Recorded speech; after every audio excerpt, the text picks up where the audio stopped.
Hello friends, Assalamualaikum. I'm Shadran Taskan Ponshay Shago and Point Bangla use and bring forwards and backwards selection panel. Taskan Ponshay Shago PowerPoint and the Mudde bring forward send backward selection pad ব্যবহার করতে পারি। তো কাজটা করার জন্য এটা minimise করার পর কাজটা করার জন্য আমি ইনসার্ট মেনু থেকে আমাদের পিকচারের সাইজে আমি জাস্ট তোমাদের দেখানোর জন্য কয়েকটা পিকচার নিব।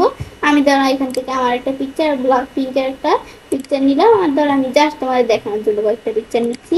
তারপর আমি ইনসার্ট দিলে কিন্তু আমাদের এখান থেকে কয়েকটা পিকচার ইনসার্ট হয়ে গেল। ইনসার্ট হওয়ার পর আমি ধরো পিকচারগুলো সিলেক্ট করে সাইজটা একটু ছোটো করে নিই। ধরো পিকচারটা সাইজটা একটু ছোটো করলাম, আমি ধরো ওই পিকচারটা সাইজ একটু ছোটো করি এবং আমরা আমাদের ধরো এই পিকচারটা সাইজ একটু ছোট করবো।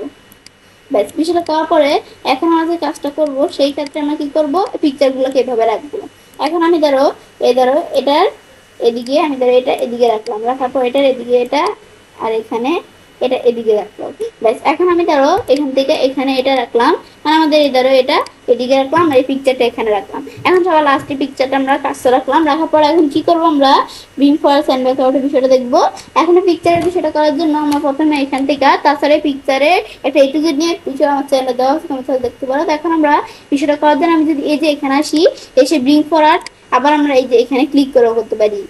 আমি যদি ব্রিং ফরওয়ার্ড দেই তো সবার লাস্টের যে পিকচারটা আমাদের আছে এই পিকচারটা আমি তো সিলেক্ট করা আছে। ব্রিং ফরওয়ার্ড দিলে এটা সামনের পিকচার আগে চলে আসবে, স্যান্ড ব্যাকওয়ার্ড দিলে এটার পিছনের পিকচার নিচে চলে আসবে। আর আমি যদি এখানে আসার পর ব্রিং টু ফ্রন্ট দেই তাহলে আমার যত পিকচার আছে সব পিকচার উপরে চলে আসবে, আর আমাদের স্যান্ড টু ব্যাক দিলে যত পিকচার আছে সব পিকচারের নিচে চলে যাবে। ব্যাস এটা আমি দেখলাম কি কাজ করে। সেম বিষয়টা মাস্টার ডান বাটনে ক্লিক করে ব্রিং ফরওয়ার্ড স্যান্ড ব্যাকওয়ার্ড এখান থেকে করতে পারি। পরে দেওয়া আছে সিলেকশন প্যান, এটা দেখার জন্য আমি এখানে ক্লিক করি। তারপর আমার সিলেকশন প্যানের মধ্যে বিষয় দেখার জন্য তো এর মধ্যে আমরা কি করতে পারি, সিলেকশন প্যান থেকে আমরা চাইলে যে এই বিষয়গুলো করতে পারি। আমি যেটা সিলেক্ট করবো সেটাই সিলেক্ট হয়ে যাবে, হাইডল দিলে সব হাইড হয়ে যাবে, শোয়াল দিলে সব শো করবে। আবার আমি যদি আমরা কি করতে চাই, যে কোনো একটা সিলেক্ট করে আমি এটা উপরে নিয়ে আসতে চাই, সবার উপরে নিয়ে আসতে পারি, সবার নিচে নিয়ে যেতে সবার নিচে নিতে পারি। আবার আমি এখান থেকে এটা দেখার পরে আমি যদি আমরা আমাদের কি করতে চাই, আমরা আমাদের এই যে এখানে ক্লিক করে হাইড করতে চাই, বলছি এখানে ক্লিক করে আমাদের হাইট আমাদের এখান থেকে শো করাতে পারি। ব্যাস এটা আমি দেখলাম, দেখার পর দেওয়াঞ্চলের কাজটা করতে পারি এবং আমরা খুব সহজে আমাদের এমএস পাওয়ার পয়েন্টের অ্যালান্সের মধ্যে bring forward send backward selection pane ব্যবহার করতে পারি। ফ্রেন্ডস, আমার আজকে এই ভিডিও তোমাদের ভালো লাগে থাকে আমার চ্যানেলটি সাবস্ক্রাইব, লাইক করুন, সবার সাথে শেয়ার করবে।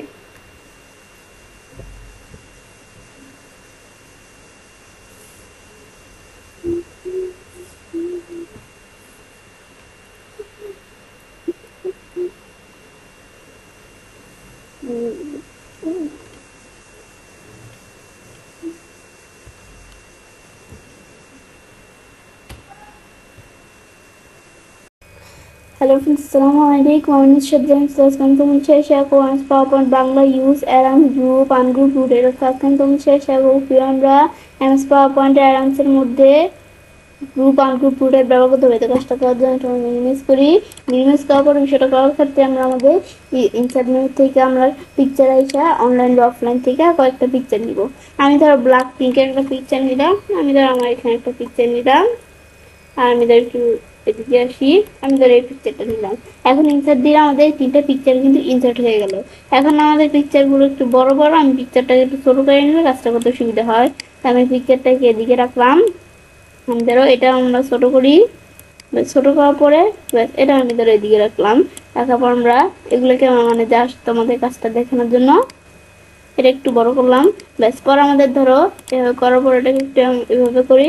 এখন আমরা চাইলে যে এইভাবে এই পিকচারগুলোকে বসাই দিলাম। ব্যাস এখন আমি এটা একটু ছোট করে এটা একটু বেশি বড় হয়ে গেছে।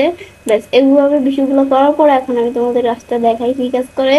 এখন প্রথমে আমরা আমাদের এই বিষয়টা দেখি। এখন প্রথমে আমরা আমাদের রুটেড, আমি ধরো এই পিকচারটা সিলেক্ট করলাম।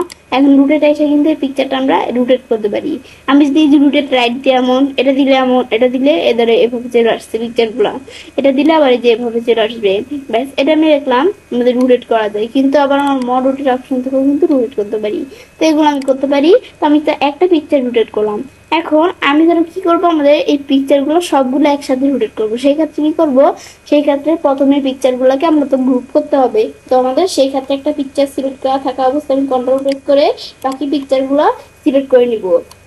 সিলেক্ট করার পর আমি এখন যদি আমরা একটার পরে দুইটা পিকচার বা তিনটা পিকচার সিলেক্ট করি, তখন কিন্তু মানে দুইটা পিকচার সিলেক্ট করলেই একের বেশি পিকচার সিলেক্ট করলেই এই গ্রুপ অপশনটা ইনেবল হয়ে যায়। তা আমি যদি এখানে ক্লিক করি, আমি এখন গ্রুপ ক্লিক করলে কিন্তু এই যে পিকচারগুলো গ্রুপ হয়ে গেল। এখন আমি কিন্তু পিকচারগুলো একসাথে ছড়াতে করতে পারছি, আবার যদি সাইজ একসাথে বড় করতে পারছি। আবার আমরা রুটেট এসে আমি যদি রুটেট করতে চাই, রুটেট এসে কিন্তু দেখো আমরা রুটেট করতে পারছি। আবার এভাবে রুটেট করা ছাড়া এই যে আমি যদি উপরে এই যে মাথা দেওয়া আছে, এই যেরকম আমাদের সার্কেলের মতো, এই যে আমি যদি এভাবে রুটেট করতে চাই, দেখো রুটেট হচ্ছে। এভাবে কিন্তু আমরা রুটেট করতে পারি। এটা আমি দেখলাম। দেখার পর এখন আমাদের মনে হচ্ছে যে আমরা সব পিকচারগুলো একসাথে এরকম করবো না, আলাদা করে করবো, মানে আবার আগের মতো চলে আসবে আমাদের। সেই ক্ষেত্রে আমরা এই গ্রুপে এসে এই যে আনগ্রুপ দেওয়া আছে, আনগ্রুপ দিলে দেখো আমাদের আবার পিকচারগুলো আনগ্রুপ হয়ে গেল। এখন আমি যদি আমরা এই যে রুটেট এসে রুটেট করে দেখো শুধু যেটা সিলেক্ট করবো সেটাই রুটেট হয়, মানে সবগুলো কিন্তু আর একসাথে কাজটা করছে না। কেন কাজ করছে না? যেহেতু আমরা আনগ্রুপ করে দিচ্ছি। আবার যদি এই সবগুলা আমাদের একসাথে সিলেক্ট করে এই গ্রুপ এসে আমি গ্রুপ করে দিই, তাহলে কিন্তু আবার আমাদের কি হইলো, এদের ওইখানে কিন্তু আবার সবগুলো একসাথে চলে আসলো। এটা আমি দেখলাম কি কাজ করে। দেখার পর তো আমি কাজটা করতে পারি। এবং খুব সহজে আমি পাওয়ার পয়েন্টের আনসারের মধ্যে গ্রুপ আনগ্রুপ রুটেট ব্যবহার করতে পারি। ফ্রেন্ডস, আমার আজকের এই ভিডিও তোমার ভালো লাগে তাহলে আমার চ্যানেলটি সাবস্ক্রাইব, লাইক, কমেন্ট সবার সাথে শেয়ার করবেন। হ্যালো ফ্রেন্ডস, আসসালামু আলাইকুম। আমি শেয়ার করবো power Bangla picture alignment set on picture, অর্থাৎ তখন শেয়ার করবো কিভাবে আমরা এমএস পাওয়ার পয়েন্টের মধ্যে পিকচার অ্যালাইনমেন্ট সেট করতে পারি। তো কাজটা করার জন্য আমরা মিনিমাইজ করার পর কাজটা করার জন্য আমি ধরো এই পিকচারটা এই জায়গায় আছে, এটা ধরো আমি এখানে রাখলাম, এটা আমি এদিকে রাখলাম।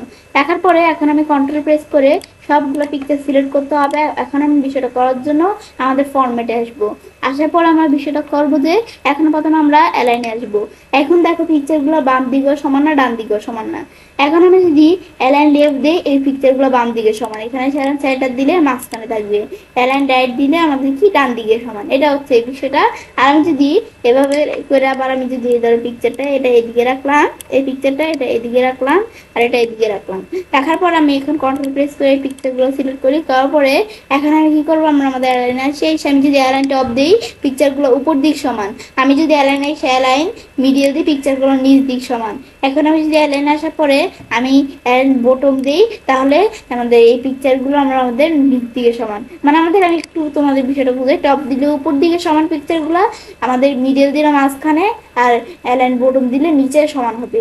এখন আমাদের ডিস্ট্রিবিউট হরিজন্টালি ভার্টিক্যালি, এটা কি এই দুটো পিকচারের মাঝখানে কম ফাঁকা, এই দুটো পিকচারের মাঝখানে বেশি ফাঁকা। অ্যালাইন আইসা ডিস্ট্রিবিউট হরিজন্টালি দিলে সব পিকচারের মাঝখানে আমাদের সেম, মানে একটু সেম ফাঁকা, কোনো পিকচার কম বেশি নেই।